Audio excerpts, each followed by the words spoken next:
E é interessante, porque a própria palavra inferno, ela não é um conceito nem grego, nem hebraico, nem aramaico. A palavra, se eu não me engano, vem da origem latina, que não é uma língua que foi escrita a Bíblia. Aqui não tem na Bíblia. Então, você cria isso. O que eu quero dizer com essa questão de alma embora já existisse um pouco do conceito de você sofrer para sempre com algo que sai de você, isso não é bíblico, mas o Estado pega e principalmente vai utilizar pessoas como Dante Alighieri para criar lá na Idade das Trevas o Inferno de Dante, aquela ideia absurda. Isso surge do nada. Isso surge só para deixar o pessoal com medo e vender indulgência. E isso é muito interessante, porque o Estado na história, ele vai lavando a mão da igreja-estado, vamos botar assim, e a igreja-estado vai lavando a mão. O que vai acontecer principalmente se eu não me engano, no ano 578 d.C., que o imperador Justiniano, ele cria as novas leis. Os chamam de novela, que é nova lei.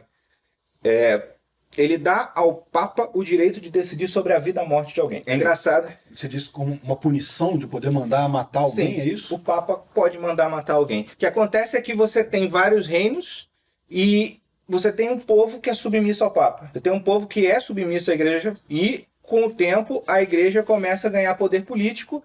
E se você é um líder político e não dá poder para a igreja, você vai ter problema. E aí, quando o Justiniano faz isso, a gente vai ter um problema sério, porque agora ele pode morrer na mão do Papa. Isso vai acabar 1260 anos depois. Aí é um detalhe que talvez não cabe muito aqui, mas tem uma profecia bíblica de 1260 dias, se repete em várias partes do Antigo e do Novo Testamento, que tudo dá a entender que começa nesse ano e termina 1260 anos depois, com o Napoleão destituindo o Papa do trono dele. Implantando o famoso Estado laico. Exato. Separando totalmente religião do Estado. E é tão interessante que quando o Napoleão faz isso, ele manda fazer uma estátua dele, empurrando as novas leis de Justiniano com a mão e puxando as leis dele do outro. É bem simbólico, é bem interessante. E isso vem de uma coisa que o Estado e a igreja, eles não combinam. É o plano de leis morais da cultura, né? E a religião. Eu não sei, eu tenho minhas dúvidas. Do ponto de vista positivista, de certa forma, a função dos dois é basicamente a mesma, não? Acaba sendo. Ele acaba sendo. Infelizmente, esse é o problema.